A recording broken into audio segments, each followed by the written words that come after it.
Hi everyone, जय श्री बालाजी महाराज। मैं आशा करता हूँ आप सभी लोग ठीक होंगे। तो चलिए आज हम शुरू करते हैं अकाउंटिंग का chapter number 2, basic accounting terms.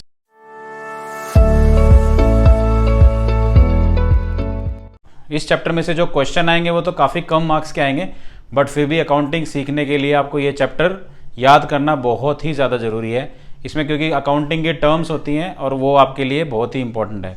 तो चलिए शुरू करते हैं chapter number 2, basic accounting terms. जो पहली टर्म है बिजनेस ट्रांजैक्शंस, कि एक बिजनेस के अंदर क्या क्या ट्रांजैक्शंस होती हैं। ठीक है, इसकी मैं पहले मीनिंग लिखवा देता हूं आपको। इट मीन्स फाइनेंशियल ट्रांजैक्शन और event that initiate the accounting process of recording. ये आप बस लिखने के लिए आप लिख लीजिए, इसकी मीनिंग मैं आपको समझाऊंगा। इसमें दो टर्म है, एक तो फाइनेंशियल ट्रांजैक्शन, मतलब कोई भी फाइनेंशियल अगर ट्रांजैक्शन होती है, और रिकॉर्डिंग, उसको हम कहाँ पे रिकॉर्ड करते हैं वो हम आपको बताएंगे। ठीक है, इसकी दूसरी मीनिंग है business transaction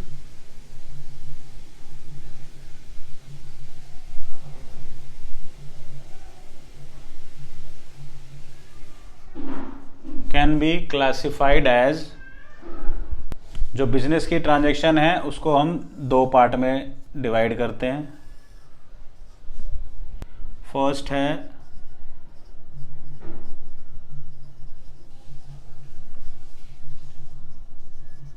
relationship with accounting unit and second है mode of settlement of value. ठीक है, ये आप नोट कर लीजिए। जो बिजनेस ट्रांजैक्शन है वो दो पार्ट में होती है, relationship with accounting unit and mode of settlement of value. Mode of settlement कौन कौन से होते हैं? या तो कैश या क्रेडिट। कोई भी अगर हम सामान लेते हैं तो या तो हम कैश में उसकी सेटलमेंट कर सकते हैं या फिर क्रेडिट। कैश मतलब नगद, जिस वक्त हमने सामान खरीदा उसी वक्त हमने उसके पेमेंट कर दी। एंड क्रेडिट मतलब उधार, अगर हमने कुछ सामान खरीदा उसकी पेमेंट हम 2 महीने 3 महीने बाद करेंगे। अकाउंटिंग यूनिट में भी इसके भी दो पार्ट होते हैं, एक internal and second one is external. Internal means with in the business,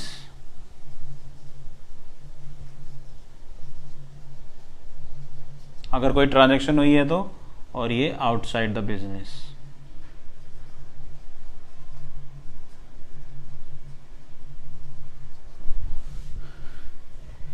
ठीक है,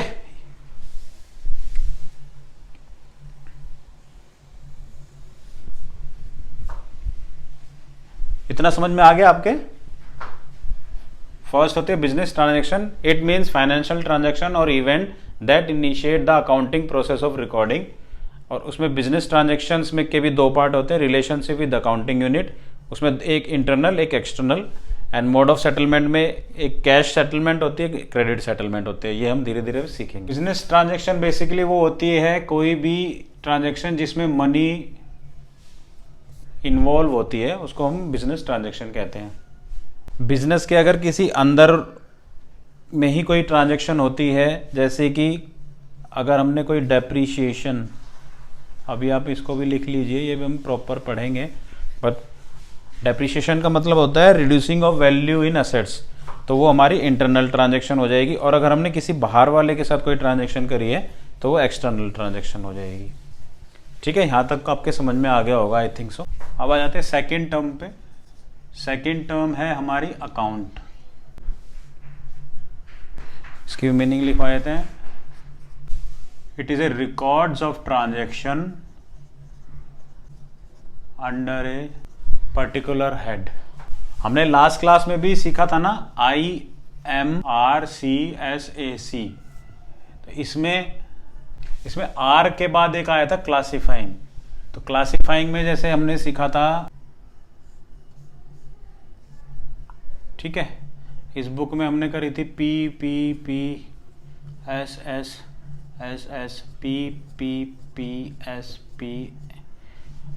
ये कुछ ट्रांजैक्शन थी परचेज की। तो जैसे परचेज की ट्रांजैक्शन सारी एक साथ हमने इकट्ठी की थी,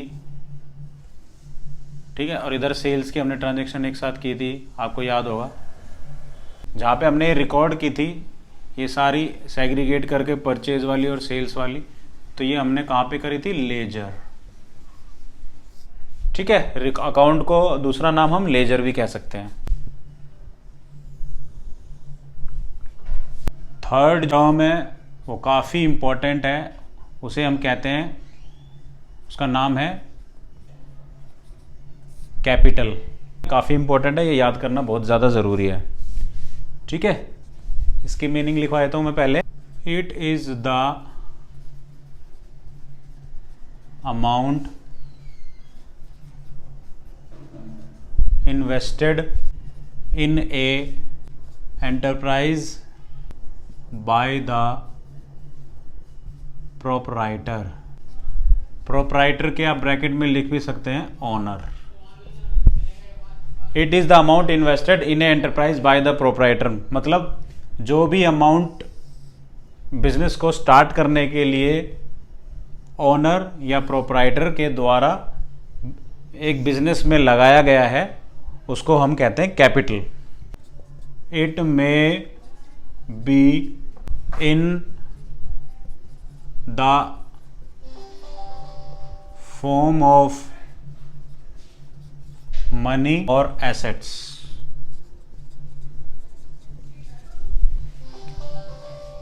कैपिटल जो कि एक पैसे के रूप में और कोई एसेट्स के रूप में भी अगर कोई बिजनेस में लगाता है, जैसे कोई नया बिजनेस अगर स्टार्ट करता है और अगर उसके घर पे कोई फर्नीचर है, कोई टेबल है, कोई कुर्सी है, अगर वो भी बिजनेस में लगाता है जो ओनर है, तो भी वो कैपिटल ही कहलाई जाएगी।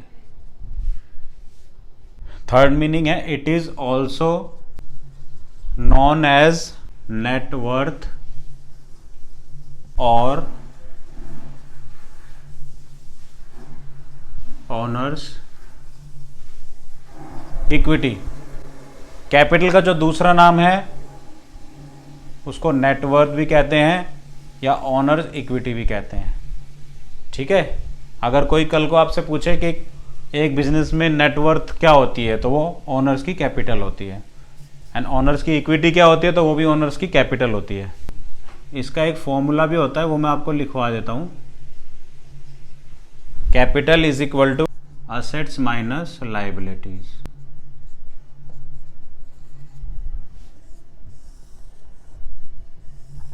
ठीक है, ये फॉर्मूला आप याद कर लीजिए। अब एक डायग्राम के थ्रू भी मैं आपको समझा देता हूं। It is the amount invested in enterprise by the proprietor. ठीक है, ये तो आपके समझ में आ गया। It may be in the form of money और असेट्स, जैसे कि ये एक ओनर है, ठीक है, ये उसका बिजनेस है, ठीक है। बिजनेस स्टार्ट करने के लिए ओनर ने कैश लगाया 1 लाख रुपए का, ठीक है, और उसके घर में कोई फर्नीचर रखा था, टेबल रखी थी जिसकी वैल्यू थी 30,000।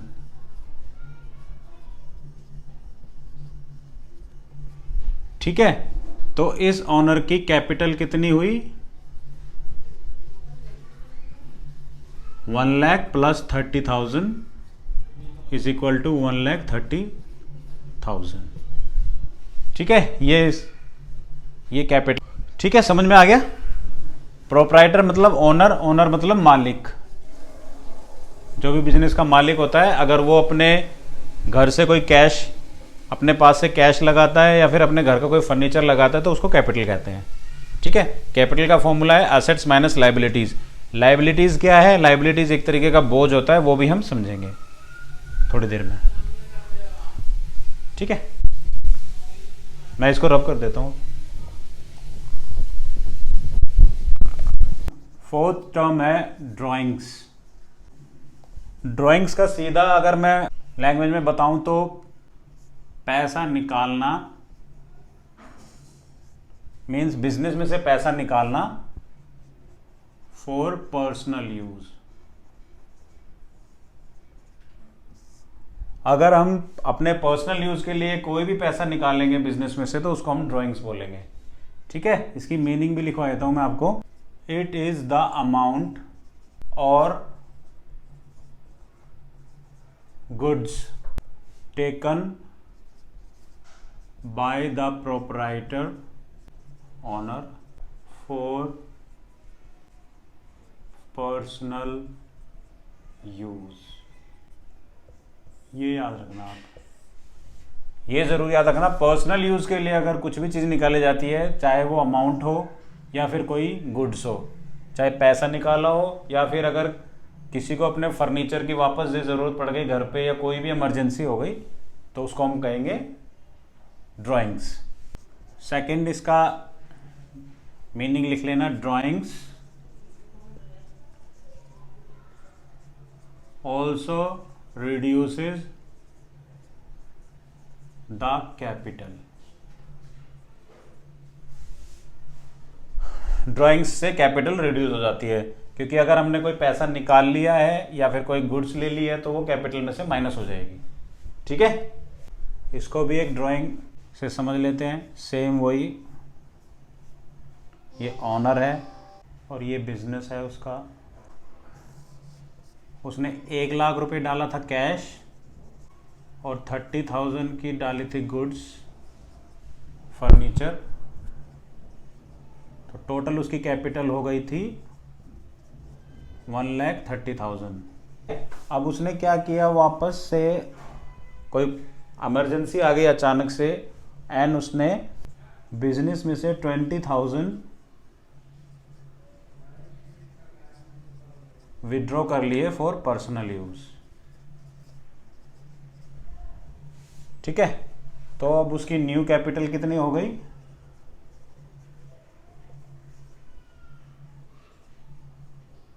1,30,000 माइनस 20,000, 1,10,000।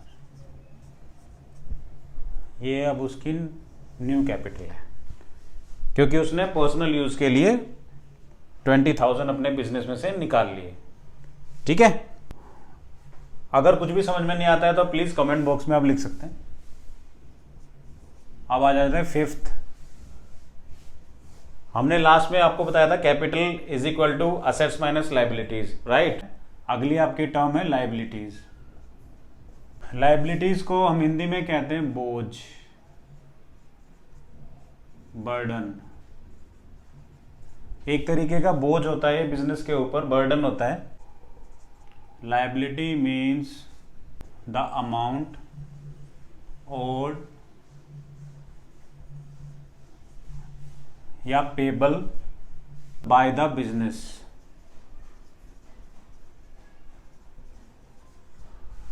मतलब लायबिलिटी का मतलब होता है कि जो भी हमें अमाउंट, जो भी पैसा देना है उसको हम लायबिलिटी कहते हैं। जो हमारे ऊपर एक तरीके का बर्डन है उसको हम लायबिलिटी कहते हैं। ठीक है, liabilities towards owner called as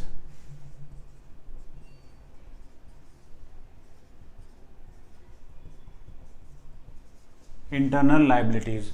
एक और टर्म है लायबिलिटीज टुवर्ड्स आउटसाइडर्स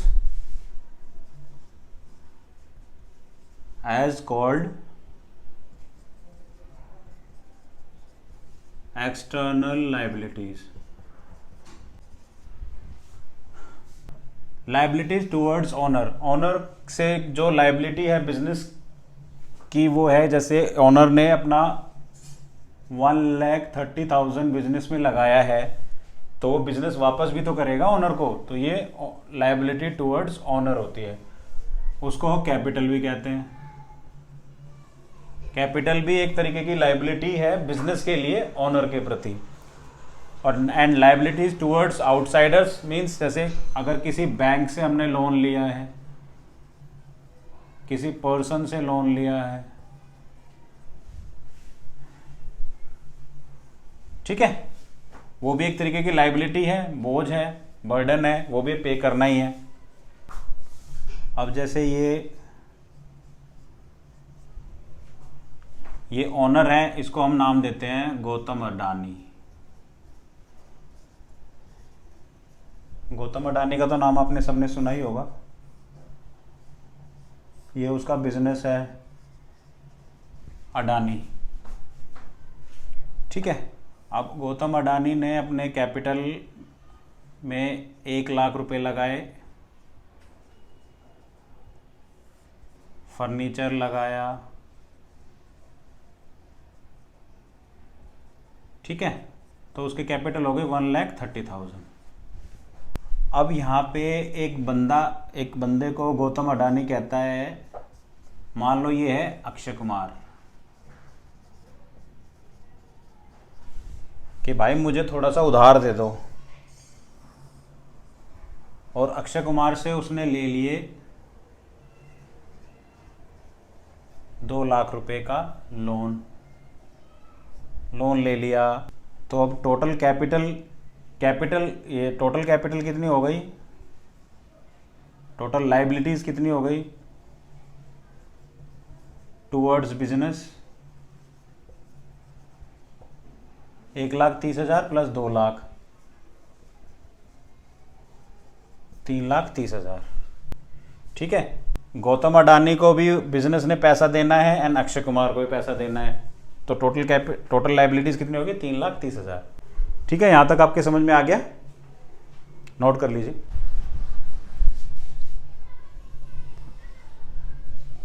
तो लाइबिलिटी में internal liability,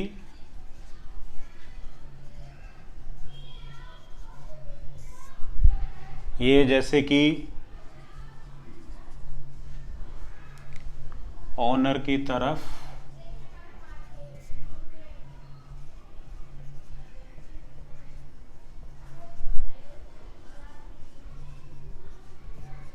liabilities towards owner, ठीक है, बिजनेस की liabilities towards owner, that called internal liability. अब एक टर्म है एक्सटर्नल लाइबिलिटी।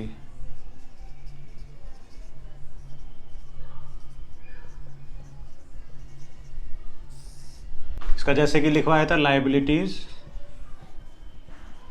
टूवर्ड्स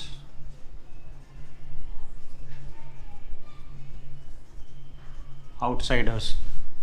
बिजनेस के ऊपर बाहर के लोगों की जो लाइबिलिटी होती है उसे हम एक्सटर्नल लाइबिलिटीज कहते हैं। इसके भी दो पार्ट हैं लाइबिलिटीज के भी, एक्सटर्नल लाइबिलिटीज के। एक है करंट लाइबिलिटी,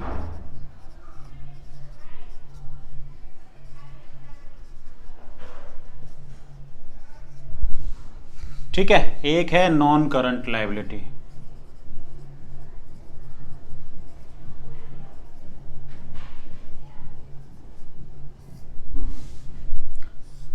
एक है करंट लाइबिलिटीज, एक है नॉन करंट लाइबिलिटीज। अब ये क्या होती है,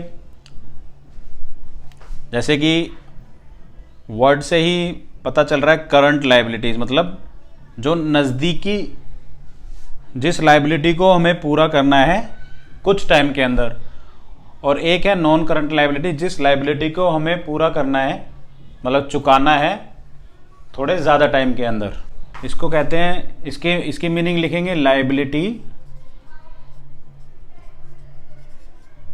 पेबल विद इन 12 मंथ्स, ठीक है। 12 महीने के अंदर अंदर अगर हमें किसी के पेमेंट या किसी की कुछ भी उधारी को चुकाना है तो उसको हम कहते हैं करंट लाइबिलिटीज, ठीक है। और इसमें लाइबिलिटीज पेबल आफ्टर 12 मंथ्स, 12 महीने के बाद अगर हमें कोई उधार चुकाना है तो उसको हम कहते हैं नॉन करंट लायबिलिटीज। इनके एग्जाम्पल हैं, करंट लायबिलिटीज के एग्जाम्पल हैं काफ़ी सारे हैं, बट अभी मैं सिर्फ 2 ही लिखवाऊंगा। एक है क्रेडिटर्स और दूसरा है बिल्स पेबल।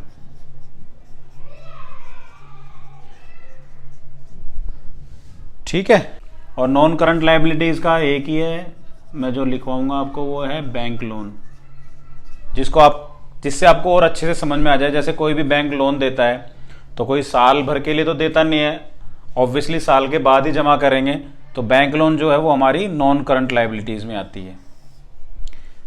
ठीक है, और क्रेडिटर अगर हम किसी से कुछ भी उधार लेते हैं तो वो हमें अगर 12 महीने के अंदर अंदर चुकाना ही होता है, तो उसके एग्जाम्पल हैं, एक तो क्रेडिटर जिसे हम माल उधार लेते हैं, और एक बिल्स पेबल। इसके बारे में अभी हम पढ़ेंगे। अभी आपकी 5 टर्म हो गई थी, अब इसमें से 2 टर्म ये इसी में से आ गई हैं करंट लायबिलिटीज में, तो यहाँ पे हम नंबर डाल देते हैं 6th। ये है क्रेडिटर। इसको अगर हम हिंदी में मैं आपको बताऊं सिंपल लैंग्वेज में, उधार देने वाला। जो भी आपको उधार देता है वो आपका क्रेडिटर है। ठीक है, क्योंकि आपको उसे वो उधारी चुकता करनी है। इसकी मीनिंग है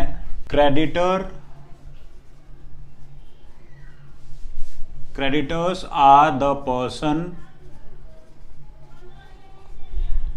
फ्रॉम whom business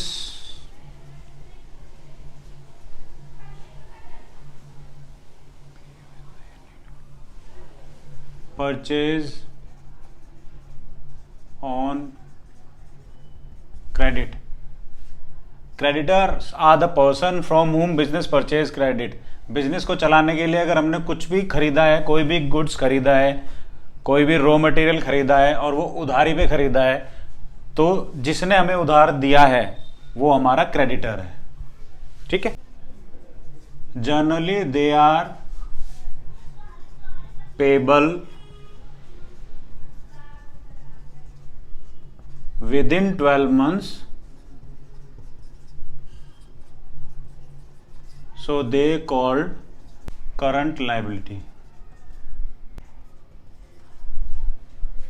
ठीक है, अब एक डायग्राम से समझ लेते हैं ताकि और अच्छे से समझ में आ जाएगा। ये हमारा बिजनेस है और ये है, सपोज करते हैं अमिताभ बच्चन है ये।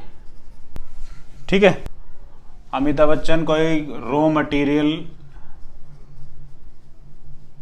प्रोवाइड कराते हैं, तो इन्होंने हमें कुछ गुड्स प्रोवाइड कराए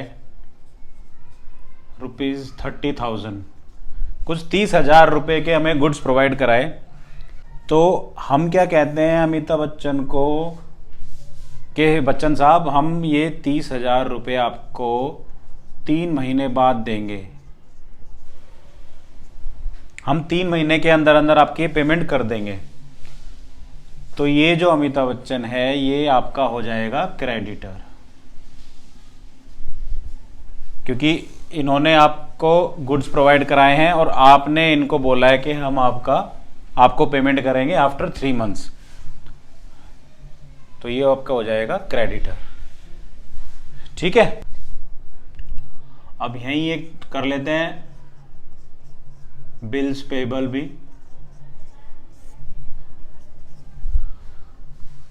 बिल्स पेबल में अभी अमिताभ बच्चन ने हमें गुड्स प्रोवाइड कराए क्रेडिट पे, बट हम तो जानते नहीं हैं उनको, ना वो हमें जानते हैं, तो हम कोई ना कोई डॉक्यूमेंट तो करेंगे ना भाई अपने बिजनेस के लिए। ये अमिताभ बच्चन अपने गुड्स को अगर हमें दे रहा है तो कुछ ना कुछ डॉक्यूमेंट तो करेगा ना। तो उस डॉक्यूमेंट को, जो हमने डॉक्यूमेंट किया है, जो इन्होंने डॉक्यूमेंट किया है हमने अमिताभ बच्चन के साथ, अमिताभ बच्चन ने हमारे साथ, उस डॉक्यूमेंट को कहते हैं बिल्स पेबल। ठीक है, इसकी मीनिंग है it is a acceptance given to the creditor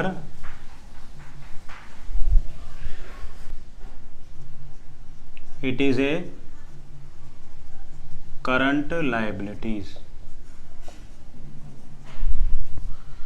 ठीक है, it is a acceptance given to the creditor. ये हमने एक हाँ भरी है या ये हमने कोई एक्सेप्ट करी है कोई चीज जो कि हमने क्रेडिटर को दिया है। एक बिजनेस की तरफ से कोई भी एक ड्राफ्ट हो जाता है,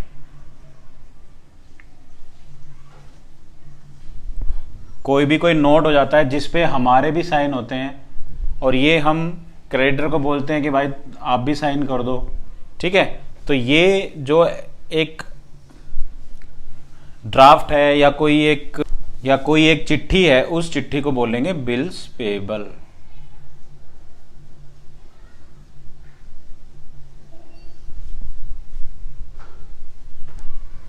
ठीक है, यहां तक समझ में आ गया आपके? अगर नहीं आया तो प्लीज कमेंट बॉक्स में आप कुछ भी कमेंट कीजिएगा, मैं रिप्लाई जरूर करूंगा। और हाँ, अगर आपको ये चीजें समझ में आ रही हैं तो प्लीज इस वीडियो को आगे भी फॉरवर्ड करें ताकि और बच्चों के लिए भी काफ़ी सुविधा हो, काफ़ी वो चीज़ें सीख सके, वो भी बिल्कुल फ्री में। कहीं पे भी फीस देने की ज़रूरत नहीं है। 11th क्लास की अकाउंटिंग मैं कराऊंगा आपको, और अगर आप ये चीज़ें कर लेंगे तो आप शॉर्ट अकाउंटिंग बहुत अच्छे से सीख जाएंगे और मार्क्स भी अच्छे आएंगे। ठीक है, तो अभी आज के लेक्चर में अभी 2 चीज़ें अब आ रही है, अभी बची हुई हैं, आप नोट कर लीजिए।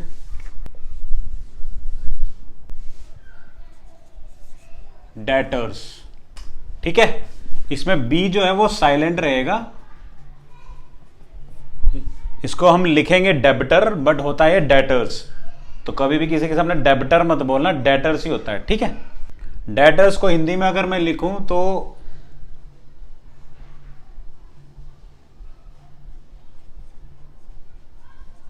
जिससे हमें पैसा लेना है। क्रेडिटर कौन होते हैं? जिसको हम पैसा देते हैं। डेटर्स कौन होते हैं? जिससे हम पैसा लेते हैं, मतलब जिसको हम सेल करते हैं अपने गुड्स और उससे हम अपनी पेमेंट लेते हैं। ठीक है, हिंदी लैंग्वेज में समझने के लिए, जिससे हमें पैसा लेना है वो हमारा डेटर्स है, जिसको हमने पैसा देना है वो हमारे क्रेडिटर्स हैं, जो हम पढ़ चुके हैं। Debtor is a person from whom money is receivable on account of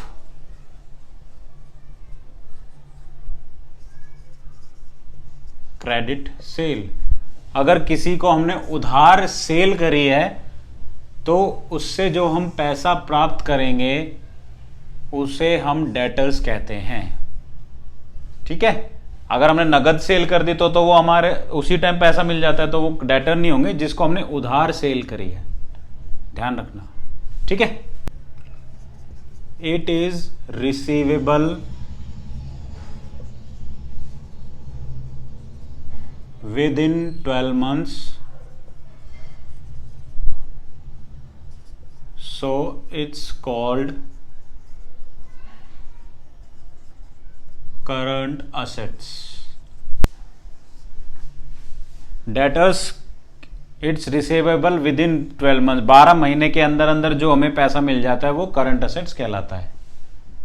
ठीक, 12 महीने के अंदर अंदर जो हम पैसा देते हैं वो हम करंट लायबिलिटी होता है, क्योंकि वो हमारे पर बर्डन है। और 12 महीने के अंदर अंदर जो हमें पैसा मिल जाता है वो एक तरीके वो हमारा करंट असेट्स है। ठीक है, इसको भी एक डायग्राम से समझ लेते हैं। जैसे वही सेम अपना एक बिजनेस है,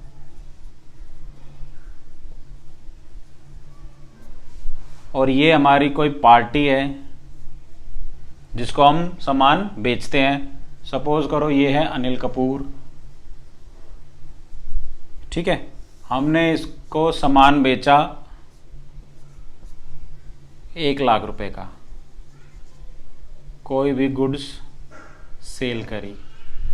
ठीक है, हमने अनिल कपूर को कोई सामान बेचा 1 लाख रुपए का। तो अब अनिल कपूर हमें क्या कहता है? अनिल कपूर हमें कहता है कि वो हमें पेमेंट कर देगा या हम रिसीव करेंगे आफ्टर 4 months। 4 महीने के बाद अगर हमें पैसा मिलेगा तो हमने एक तरीके की क्रेडिट सेल करी है। तो अनिल कपूर अब हमारा हो गया डेटर। ठीक है, क्योंकि हमने कोई गुड्स सेल करा बट उन्होंने बोला कि वो हमें 4 महीने के बाद पेमेंट करेंगे, तो वो हमारे हो गए हैं अब डेटर। ठीक है। 9th आज की लास्ट टर्म है बिल्स रिसीवेबल। बिल्स रिसीवेबल क्या होती है? वही एक चिट्ठी या आप document towards debtor.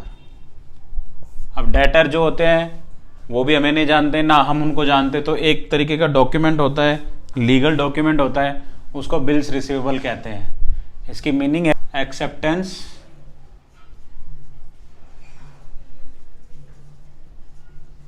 received from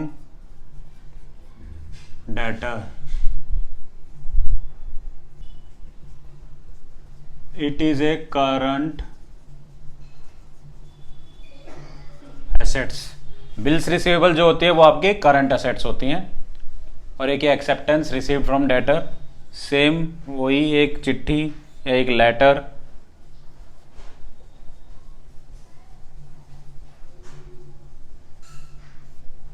जिसपे हमारे भी साइन होते हैं, अनिल कपूर के भी साइन होते हैं, और वो कहता है कि जो हमें रिसिप्ट है वो 4 महीने के अंदर अंदर पेमेंट हो जाएगी। सारी फॉर्मेलिटीज़ होती हैं जो कंपनी की तरफ से बनाई जाती है, तो उसको कहते हैं बिल्स रिसीवेबल। ठीक है, नोट कर लीजिए आप। आज की क्लास में बस इतना ही। तो आपको ये कैसी लगी क्लास, समझ में आया नहीं आया, प्लीज़ कमेंट बॉक्स में ज़रूर मैसेज करें। ज़्यादा से ज़्यादा लोगों को फॉरवर्ड करें, ज़्यादा से ज़्यादा बच्चों के लिए फॉरवर्ड करें, और बाकी हम मिलते हैं नेक्स्ट क्लास में। जय श्री बालाजी महाराज। Thank you.